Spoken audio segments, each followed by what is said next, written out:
Hello tout le monde, j'espère que vous allez bien, moi ça va nickel. Aujourd'hui on se retrouve dans une nouvelle vidéo qui va être une vidéo entrepreneuriat. J'ai envie de vous partager un petit peu, de vous parler un petit peu de tout ce qui est cotisation sociale, URSSAF, prime d'activité, arrêt maladie, etc. Parce que en fait j'ai très souvent des questions là-dessus quand je vous partage mon budget du mois. Donc du coup je me suis dit que j'allais vous faire une petite vidéo là-dessus, un petit peu vous faire un peu la différence entre la micro-entreprise et le salariat. C'est pas pour faire un combat salariat entrepreneur, rien à voir, c'est juste pour vous montrer un petit peu la différence entre le salariat et les cotisations en fait pour les micro-entrepreneurs. Alors je rappelle que moi, pour les personnes qui viennent de débarquer sur la chaîne, je suis en prestation de service, j'ai une colonie de vacances pour toutou, donc une pension canine, et je suis aussi youtubeuse, mais je suis en prestation de service. Voilà, donc je vais principalement parler de mon cas à moi. Après, c'est pas mon métier de parler de tout ça, donc je vais dire un peu ce que moi je connais, ce que j'ai retenu. Donc n'hésitez pas, vous, à partager votre expérience, ou si jamais je me trompe, à me reprendre, parce que ça se peut que je me trompe, hein, bien évidemment, je sais pas tout. J'ai fait énormément de recherches pour cette vidéo, franchement j'ai passé toute la semaine. Aujourd'hui on est vendredi, la vidéo elle doit sortir demain matin. J'ai passé la semaine depuis dimanche, je suis là-dessus et c'est pas évident de trouver les réponses à mes questions, donc j'ai dû vraiment farfouiller. Donc j'espère que ça vous plaira. Pensez à liker si ça vous plaît, ça me permettra de faire connaître un petit peu ma vidéo, et ce sera un petit remerciement pour le travail que j'ai fait toute cette semaine. Voilà, bon allez, let's go, c'est parti. Alors, quand on est en micro-entreprise, on paye nos cotisations URSSAF. Donc, tous les mois ou tous les trimestres, selon ce que les gens ont choisi, on paye les cotisations sociales à l'URSSAF. Tout comme les salariés, ils vont payer dans leur salaire les cotisations sociales, les frais patronales, etc., qui est déjà déduit dans leur fiche de paye.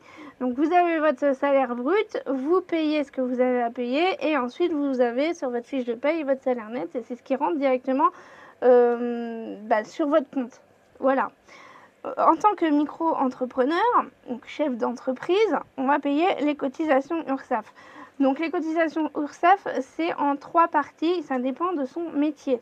Donc il y a 3 réels corps de métier différents, et ils ont tous les 3 un taux différent à payer à l'URSSAF. Alors déjà, il va y avoir l'achat-revente ou artisan d'art. En fait, ça change tout le temps de nom, donc si vous m'entendez dire artisan d'art, c'est parce que c'est l'ancien nom, mais c'est achat-revente. Le taux est de 12,3%. Prestation de service BIC, donc ça c'est moi, c'est 21,2% de cotisation URSSAF. Et ensuite, il y a profession libérale et prestation de service BNC. Alors là, les pauvres, ils ont une augmentation ce mois-ci, là, donc à partir du mois d'août, ils vont payer plus cher. Ils étaient à 21,1%, là, ils passent à 23,1%. Et ça va augmenter jusqu'en 2026. En 2026, ils passeront à 26,1%. C'est tout simplement parce que, en fait, les artisans d'art et prestations de services BIC, ils payent dans leur URSSAF complémentaire retraite. Que eux, les professions libérales, en fait, ils ne faisaient pas, ils ne payaient pas, et du coup, l'État a décidé que ils allaient la payer maintenant. Voilà, donc du coup, ils augmentent les cotisations URSSAF. Est-ce que c'est bien, est-ce que c'est pas bien, je sais pas. Je me dis, quand tu arrives à la retraite, au moins tu as un petit truc en plus quand même. Mais là, ça fait quand même une grosse augmentation. On passe de 21,1% à 26,1%. Je me dis, il y a beaucoup de professions libérales qui vont augmenter leur prix, hein. Mais bon, voilà, donc profession libérale, après ça va être avocat, diététicien, psychologue, je sais pas, architecte, des trucs comme ça en fait. C'est de la prestation de service, mais c'est pas du commerce, quoi. Voilà. Ensuite, ce que l'on paye dans les cotisations URSSAF. Alors ça a été, j'ai un peu galéré à trouver exactement le truc. Et encore, j'ai pas noté le pourcentage, parce que je crois que ce que j'avais trouvé dans le pourcentage, je n'ai plus à la bonne date, c'était 2023, et le souci c'est que ça change tout le temps. Donc du coup j'ai pas noté. Si vous entendez du bruit, c'est que j'ai les 4 chiens là. Ils sont à côté de moi, j'ai mis le ventilateur parce que j'ai chaud. Donc du coup on paye dans l'URSSAF, c'est un peu comme les salariés au final. Cotisation, assurance maladie et maternité, donc c'est tout ce qui est santé. La retraite de base. Allocation familiale, donc pour aider les familles qui sont dans le besoin. Formation professionnelle. La CSG et la CRDS. Donc le remboursement de la dette et les cotisations sociales pour aider les gens, quoi. En bref, voilà, c'est pour aider les familles les plus démunies, quoi. Voilà, donc ça c'est pour tout le monde et je crois que c'est aussi les salariés qui payent ça dans leur cotisation sociale. Bon, désolé, on a été coupé, j'ai un braque qui se prend pour un chihuahua, il est en train de tout me déglinguer le panier. Du coup, j'ai dû m'arrêter. Je sais plus trop ce que j'étais en train de dire. Donc oui, j'ai dit les cotisations URSSAF, ce qu'on payait dans les cotisations URSSAF. Après, la différence entre le salariat et micro-entreprise, c'est qu'il y a certaines choses dans le salariat qui sont obligatoires et que nous, on n'a pas en tant que micro-entrepreneur. Si je dis ça, c'est parce que je vais y revenir après. Vous allez comprendre pourquoi. C'est pas un combat salariat entrepreneur, c'est vraiment que vous allez comprendre pourquoi après. Alors déjà, on n'a pas le chômage, on cotise pas pour le chômage. Si demain on arrête notre entreprise, on a le droit au RSA en fait, on n'a pas le droit au chômage. Voilà, c'est direct on est au RSA et encore, voilà. On a le droit au chômage entre guillemets, je mets des guillemets parce que ça s'appelle pas chômage, je sais plus comment, mais en bref, il faut vraiment être en liquidation judiciaire, il faut vraiment que l'entreprise soit au bout du bout de sa life, il faut gagner moins en fait que le RSA. Il faut avoir fait, je crois, plus de 10 000 € de chiffre d'affaires ou 20 000 € de chiffre d'affaires, je sais plus, mais c'est tout un truc pour réussir à avoir droit à 6 mois de chômage et c'est 6 mois maximum. Donc voilà, donc on ne cotise pas pour ça et après ça va être compliqué. Sinon, les salariés, vous cotisez pour vos congés payés aussi. Vous avez le droit à 2 jours et demi de congés payés par mois, donc 5 semaines de vacances par an. Donc ça, c'est la loi. Après, il y a des emplois où tu as plus de vacances, mais bon, normalement, c'est 2 jours et demi de congés payés par mois que vous cotisez. Donc nous, on ne cotise pas pour nos vacances dans l'URSSAF, quoi. Je veux dire, ça c'est à nous de mettre de l'argent de côté pour pouvoir partir en vacances si on veut partir. Pareil, la mutuelle, vous avez votre patron, vous paye 50% normalement de votre mutuelle. Voilà, donc vous avez la mutuelle du travail. Là, en tant qu'auto-entrepreneur, il faut que on paye notre mutuelle de notre côté, sauf moi par exemple, comme l'année dernière j'étais encore au RSA. J'avais la CMU, donc là cette année je ne paye pas, mais l'année prochaine je vais payer. Par contre, on a le droit au même régime de la sécurité sociale que les salariés. Selon c'est pour ça que je parle principalement d'achat-revente et prestations de services BIC, parce que selon certains corps de métier, je sais pas quoi, c'est pas le même truc. Mais là, moi, je dépends de la sécurité sociale. Voilà. Non mais c'est compliqué, hein. Faut vraiment faire des recherches quand vous vous lancez dans une entreprise, faut vraiment savoir tout ça dès le début parce que sinon après vous allez être en galère, hein. Donc je sais même plus ce que je disais, du coup je parlais de la sécurité sociale, pourquoi? Je sais plus. Oui, je disais que j'avais le droit à la CMU. Donc du coup l'année prochaine, normalement j'aurai le droit à la complémentaire santé solidaire. Sauf après ça, je pense que ça va dépendre de mon revenu, mais je crois que c'est N-1. Enfin bon, c'est un peu le bazar, donc je verrai l'année prochaine. Mais bon, il y a bien un moment, si mon chiffre d'affaires il augmente, je n'aurai plus le droit à la complémentaire santé. Et du coup, il faudra que je prenne une mutuelle de mon côté. Mais bon, il y a quand même ça comme aide, parce qu'au début, quand tu crées ton entreprise, forcément, tu ne fais pas 3000 tonnes de chiffre d'affaires. Hein. Donc au moins d'avoir les aides minimum, on va dire, de santé, c'est quand même bien. Voilà. Après, vous avez quoi? Vous avez les transports en commun que votre entreprise paye si vous allez en travail en transport en commun. Ils payent une partie, je crois, 50% de votre abonnement ou votre abonnement entier. Enfin, je sais pas. Et après, bien sûr, vous avez les genres des primes, etc. Donc ça, si vous avez un CE, selon les CE, vous pouvez avoir des places de cinéma moins chères, des prix pour des parcs d'attractions, vous pouvez avoir des primes en plus, vous pouvez avoir pas mal de trucs comme ça que les micro-entreprises n'ont pas, forcément. Vous avez aussi les RTT, etc., selon les entreprises. Voilà, si je dis ça, c'est vraiment pour vous faire comprendre pourquoi, parce que là, on va parler de la prime d'activité. C'est pour ça que je vous dis ça. Parce que m'a posé la question, comment ça se fait que tu te fais 2000 € de chiffre d'affaires, de revenus, et que tu as le droit à autant de primes d'activité, sachant que moi, par exemple, j'ai des amis, ils ont 2500 €, mais ils n'ont pas le droit, ou ils ont très très peu de primes d'activité. Si je vous dis ça, c'est justement parce que, en fait, je vais couper, je vais revenir.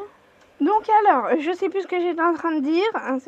J'ai plein de toutous là, et du coup, ils me demandent un petit peu d'attention. Je parlais de la prime d'activité.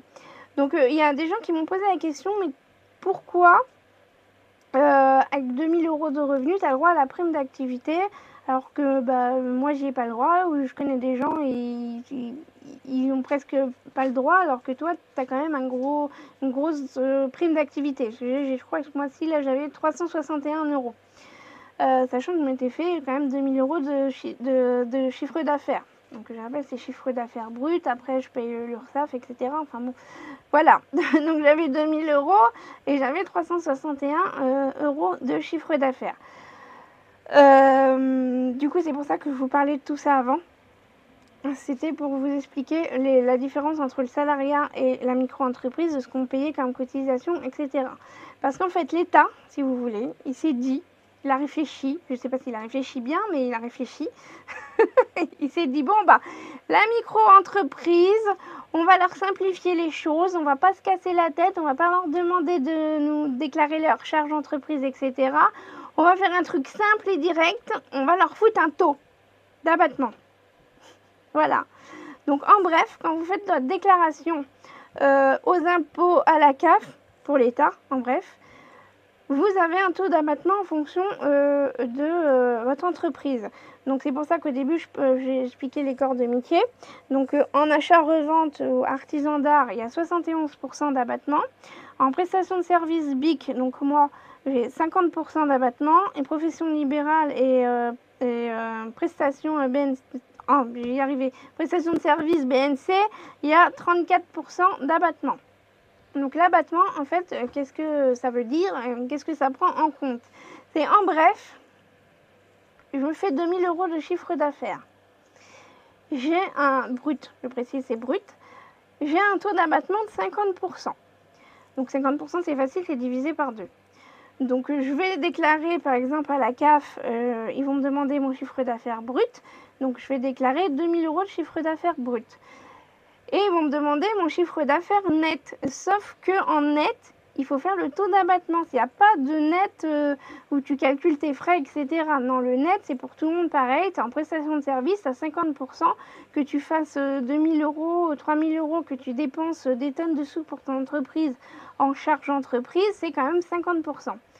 Donc, ils vont me demander mes 50 %. Donc, je vais déclarer 1000 € de chiffre d'affaires net. Voilà. Et donc en fait, mon chiffre d'affaires brut, c'est 2000 €. Mon chiffre d'affaires net, mon revenu selon l'État, c'est 1000 €. Même si mes charges dépassent les 50 % en fait. C'est pour ça qu'en fait, j'ai le droit à la prime d'activité parce qu'il ne se base pas sur mon chiffre d'affaires brut de 2000 €, il se base sur mon chiffre d'affaires net de 1000 €. Voilà, c'est pour ça que j'ai le droit à autant derrière de prime d'activité. Allez, la différence c'est rien, c'est le taux d'abattement qui fait que, et sachant qu'il faut le déclarer tous les 3 mois. Donc là en fait, là ça fait 3 mois, ça va faire 3 mois au mois de juillet. Donc je vais refaire en fait au mois d'août ma déclaration à la CAF pour la prime d'activité. Donc je vais déclarer mai, juin, juillet et j'aurai ma prime d'activité pour août, septembre, octobre. Vous voyez? Oui, c'est ça. Hein. C'est ça. Oui, c'est ça. Voilà. Donc du coup, c'est sur les 3 derniers mois d'avant. Donc là, par exemple, je vais me faire peut-être plus de revenus. Je vais avoir plus ou moins le droit à plus de primes d'activité. J'ai pas réussi à trouver le calcul pour la prime d'activité. Enfin, j'ai trouvé le calcul, mais franchement, à chaque fois que je fais le calcul, je trouve jamais le bon résultat de ce qu'il me donne en prime d'activité, parce qu'en fait, c'est tellement individualisé. C'est tellement en fonction des familles, il y a des bonifications, des trucs et des machins, qu'au final, j'arrive pas à savoir exactement ce que c'est le calcul. Donc du coup, si vous voulez savoir, vous faites la simulation directement sur le site de la CAF et puis ça vous dira combien vous avez le droit de prime d'activité. Mais même en faisant la simulation sur le site de la CAF, j'obtiens, c'est pas réellement ce qu'il me donne, ça change pas de grand chose. Mais c'est déjà arrivé qu'il me donne plus la CAF que ce que disait la simulation. Voilà, donc faites votre déclaration de prime d'activité, puis vous verrez, de toute façon, vous n'avez rien à perdre. Hein. Même si vous n'avez pas grand-chose, c'est toujours ça de prix. Mais en tant que micro-entreprise, on peut avoir la prime d'activité, on peut avoir aussi du RSA. Par contre, le RSA, ça dépend si vous avez de l'épargne aussi de côté, parce que moi, une fois, j'avais oublié. Je crois que c'est ma dernière déclaration d'ailleurs pour la prime d'activité. J'avais déclaré mes revenus, mais j'avais oublié de mettre que j'avais en épargne. Et du coup, je m'en suis rendu compte juste après, en fait, quand j'ai... Non, c'était 2 jours après, en fait, parce que quand je fais ma déclaration à la CAF, 2 jours après, en fait, ils me disent combien je vais avoir le droit de prime d'activité. Donc je regarde et je fais, mais c'est bizarre, parce qu'ils m'avaient redonné du RSA. Je fais, mais c'est bizarre, pourquoi j'ai du RSA ? Et puis c'est après que j'ai calculé qu'en fait j'avais oublié de dire mon épargne.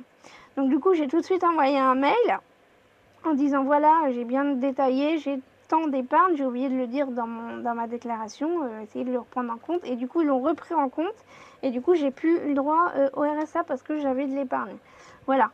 Donc il faut vraiment faire attention, vraiment déclarer aussi l'épargne que vous avez de côté, parce que ça serait bête qu'ils vous redemandent derrière, parce que de toute façon, quand vous faites votre déclaration d'impôt, ils vont aller vérifier si les chiffres que vous avez donnés sont justes ou pas.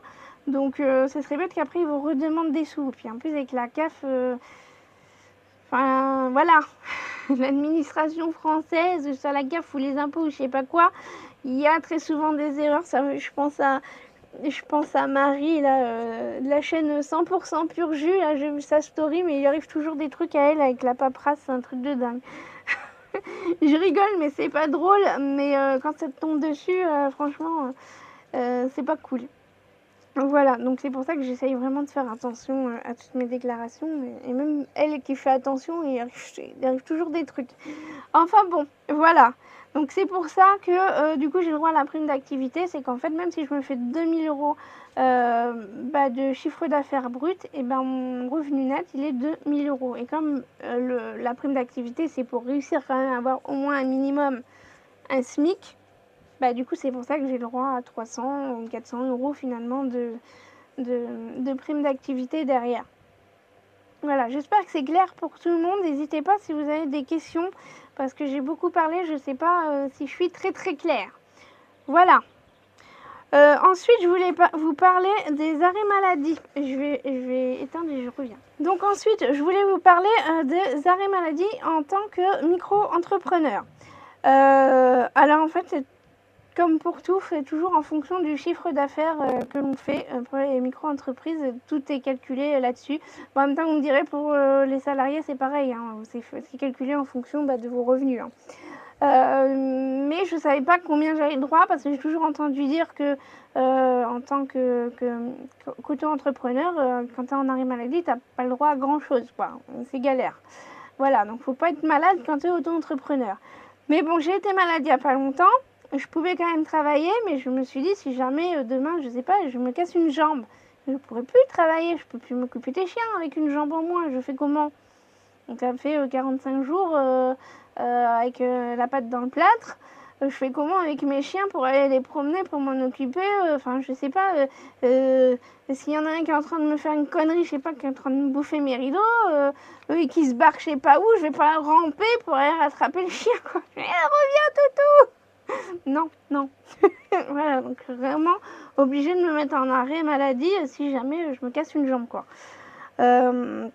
Donc du coup, les conditions, il faut ne pas pouvoir travailler, aller chez le médecin, avoir un arrêt maladie que tu envoies à la sécu des auto-entrepreneurs, je crois. Enfin bon, bref, faut ne plus pouvoir exercer du tout son activité. Ça, c'est un truc, quand tu es auto-entrepreneur, c'est difficile, même quand tu es malade, de t'arrêter. Parce que derrière, si tu travailles pas, tu te dis, bah t'as pas de sous. Donc c'est difficile de s'arrêter, mais bon, quand il n'y a pas le choix, il n'y a pas le choix. Donc voilà, il faut vraiment justifier que tu ne peux pas exercer ton travail et si tu peux avoir des gens qui viennent chez toi pour contrôler, quoi. Voilà. Ensuite, il faut avoir travaillé 12 mois en continu dans ton activité. Mais ils prennent le chiffre d'affaires sur les 3 dernières années. Donc, hey, tu lui fous la paix?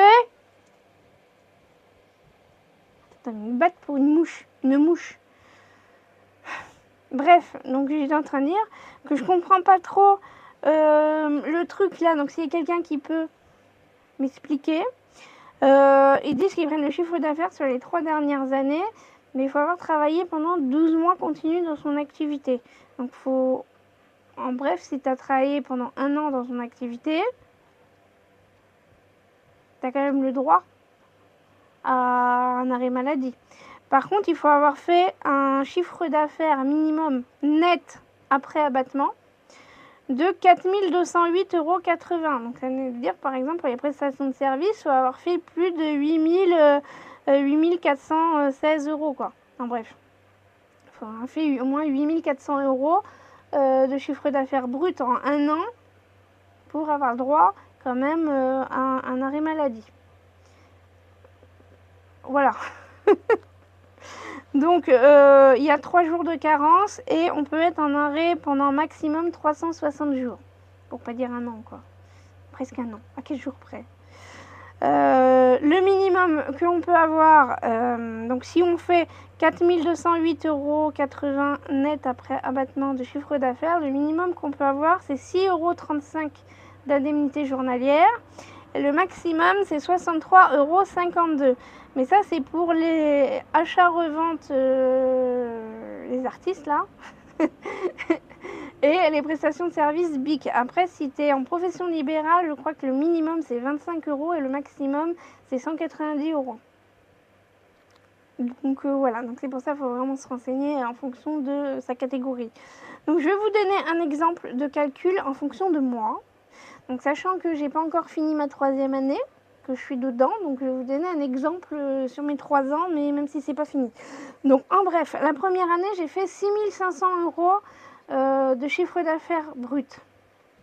Deuxième année, j'ai fait 12 000 € de chiffre d'affaires brut. Et troisième année, mon objectif c'est 14 000 € brut. Mais comme je vous ai dit dans l'autre vidéo, normalement, je devrais les atteindre comme objectif. Donc, du coup, ça me fait en tout 32 500 € sur les 3 dernières années. Ensuite, je fais le taux d'abattement de 50% pour ma catégorie. Donc, si vous êtes en achat-revente, c'est 71%. Donc en tout, du coup je divise par 2, ça me fait 16 250 €. Ensuite, pour le calcul pour les indemnités journalières, il faut faire 1 divisé par 730. Pourquoi, je ne sais pas, mais c'est ça le calcul. Multiplié par le chiffre que vous avez trouvé, donc 16 250 € est égal à 22,26 € d'indemnité par jour. Donc si l'année prochaine je tombe malade, et j'ai le droit à 22,26 € par jour d'indemnité journalière. Donc j'ai calculé pour 14 jours, donc 2 semaines, pour 14 jours avec 3 jours de carence, il ne faut pas oublier qu'il y a 3 jours de carence. On est payé tous les 14 jours, j'ai oublié de le dire. Donc ça fait pour 11 jours, ça fait 11 multiplié par 22,26 €, ça me fait 244,86 €. Si jamais je suis en arrêt pendant 14 jours, j'ai le droit à 244 €. Voilà. Si je suis en arrêt pendant 30 jours, donc il y a 3 jours de carence, donc ça fait 27 jours, ça me fait 601,02 €. Donc si jamais l'année prochaine je suis en arrêt pendant 1 mois, j'ai le droit à 600 € d'indemnité d'arrêt maladie. Voilà. Donc voilà. Que vous dire de plus? c'est mieux que rien, on va dire. Mais c'est mieux que rien, direz-vous. Après, voilà, mais de toute façon, je crois que les salariés, c'est 50% du salaire. Je sais pas. Vous me direz, en tant que salarié, c'est combien d'indemnités journalières que vous avez le droit, mais je crois que c'est 50%, il me semble. J'ai jamais été en arrêt maladie quand j'étais salariée, donc je ne peux pas vous dire que j'ai été en invalidité, mais en fait je suis allée voir la médecine du travail, il m'a foutu, dès le premier rendez-vous, il m'a foutu en invalidité, donc du coup j'ai même pas eu le temps d'être en arrêt maladie, j'ai été direct en licenciement. Donc voilà. Voilà, après si, il y a un autre truc. Donc alors ensuite, j'ai réussi à trouver le calcul pour calculer les trimestres de retraite à valider. Sachant qu'on peut valider que 4 trimestres de retraite, pour la retraite. Voilà. Parce que c'est important quand même de savoir combien de chiffres d'affaires il faut faire pour réussir à valider les trimestres pour la retraite. Il faut savoir combien faut que je fasse pour pouvoir avoir une retraite quand je serai plus vieille. Parce que c'est pareil, c'est en fonction du chiffre d'affaires. Après, vous allez me dire, c'est en fonction du revenu aussi quand vous travaillez, vous êtes salarié. Mais bon, là, c'est pas pareil, c'est pas le même calcul et tout. Là, on est vraiment lancé comme ça, on le sait pas. Et franchement, j'ai galéré, ça fait des mois que je recherche pour la retraite. Et j'ai enfin réussi à trouver le calcul. Donc j'espère que c'est le bon calcul par contre. Mais j'ai réussi à trouver la formule. Donc je vous la donne. Mais je vous donnerai un exemple après parce que vous allez comprendre que si je vous donne la formule comme ça, voilà. Donc c'est le CA multiplié par le taux de cotisation URSSAF égale le montant de cotisation globale. Montant des cotisations multiplié par taux de la retraite de base égale le montant des cotisations au titre de la retraite de base. Montant divisé par le taux des cotisations vieillesse des travailleurs indépendants classiques égale les revenus cotisés. Les revenus cotisés divisés par 150 heures SMIC horaire égale le trimestre. Voilà, maintenant vous vous démerdez avec ça. Alors quand tu lis ça comme ça, tu comprends rien. Donc je vais vous donner un exemple. Deux exemples. Alors, par contre, c'est pareil, les taux, c'est en fonction de votre activité. Donc, je vais essayer de retrouver le site sur lequel j'ai trouvé le calcul. Et je vous le mettrai dans la barre de description pour que vous puissiez voir vos taux en fonction de votre activité. Donc là, je vais vous donner pour une prestation de service. C'est mon cas, forcément, j'ai calculé pour mon cas. Hein, après, je vais... Voilà. Du coup, là, j'ai fait pour 10 000 €. Donc, il faut faire 10 000 multiplié par 21,1%, donc ça, c'est le taux de cotisation URSSAF pour la prestation de service, est égal à 2120 €.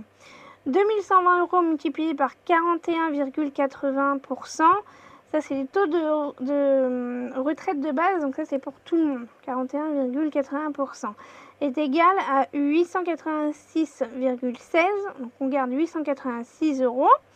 Divisé par 17,75%, donc ça c'est le taux de cotisation pour la retraite de base que vous cotisez, que vous payez à l'URSSAF, est égal à 4 991,55, donc ça c'est les revenus cotisés. J'espère que je ne vous ai pas perdu. Mais en bref, c'est presque 50%. Je suis à 4 991,55 sur 10 000 € de chiffre d'affaires brut. Donc c'est quasiment finalement 50%. Mais bon, voilà, hein, on fait comme on dit. Hein. Ensuite, pour calculer les trimestres, il faut prendre le SMIC horaire brut. Donc vous allez sur internet et vous tapez SMIC brut à l'heure. Et ça vous donne, après c'est tous les ans, forcément c'est la même chose, parce que tous les ans le SMIC il augmente. Donc il faut reprendre à chaque fois tous les ans le nouveau SMIC horaire, quoi. Donc en brut c'est 11,65 € actuellement en juillet 2024. Le SMIC horaire il est à 11,65 € brut. Multiplié par 150 heures, donc ça c'est pour les 35 heures en bref, est égal à 1747,5 €. Alors ce que je comprends pas, c'est qu'on est obligé de calculer ça, mais quand tu vas sur internet et que tu tapes SMIC brut, tu tombes pas exactement sur cette somme-là. Donc moi je fais ce calcul-là et puis je verrai bien. Donc ensuite vous prenez vos revenus cotisés, le premier calcul qu'on a fait, que vous divisez par le SMIC. Donc, du coup, ça fait 4 991,55 divisé par 1747,5 est égal à 2,86. Mais l'État, il nous glisse comme ça, on va dire ça comme ça. Pour être poli, c'est que vous faites 2,86. C'est pas, ça compte pas 3 trimestres. Non, ils arrondissent à comment dire, à l'inférieur. On va dire ça comme ça. Je sais pas comment on dit. Ils arrondissent à l'inférieur. Donc si vous dites 2,86, oh bah ça fait 3 trimestres. Non, non. Non, non, non. Non, l'État il dit non, c'est pas 3, c'est 2,86. Donc les 86, eh bien ils comptent pas, c'est 2. Donc c'est 2 trimestres. Voilà. Donc si vous faites 2,86, vous faites 2,99, et ben c'est pas 3 trimestres, c'est 2 trimestres. Donc pour 10 000 euros de chiffre d'affaires brut en prestation de service, et ben vous validez 2 trimestres. Voilà. Galinette est en train de mourir. Bah va dehors Galinette si t'as chaud. Non, il préfère rester là. Donc voilà. Ensuite, j'ai fait le calcul pour 15 000 euros de chiffre d'affaires brut. Donc j'ai fait 15 000 multiplié par 21,20% égale 3 180 euros. 3 180 euros multiplié par 41,80% égale 1329,24 euros. 1329 divisé par 17,75% égale 7487,32 euros. Ensuite, bah, le SMIC horaire, c'est toujours le même. Donc ça fait 7487,32 euros divisé par 1747,5 euros est égal à 4,28 trimestres. Ça fait 4 trimestres pour 15 000 euros de chiffre d'affaires. Donc en bref, en prestation de service actuellement, là en 2024, parce qu'après comme ça va changer le SMIC à chaque fois, ce ne sera pas forcément les mêmes. Plus le SMIC va augmenter et moins on aura de trimestres en fait. Voilà. Je sais pas si c'est très clair, mais bon, vous verrez. Donc en bref, il faut faire 15 000 euros de chiffre d'affaires brut en prestation de service pour valider ces 4 trimestres. Voilà. Ça fait, j'ai calculé, divisé sur 3 mois. Pourquoi j'ai divisé sur 3 mois, je sais plus.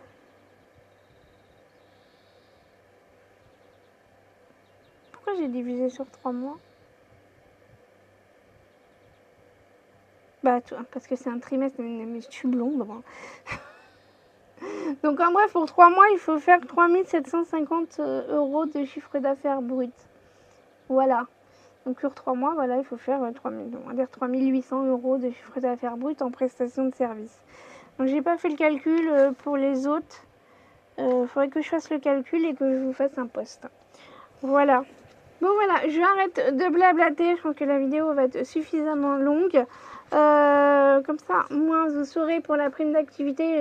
Normalement, j'aurais répondu aux questions. C'est en fonction du taux d'abattement.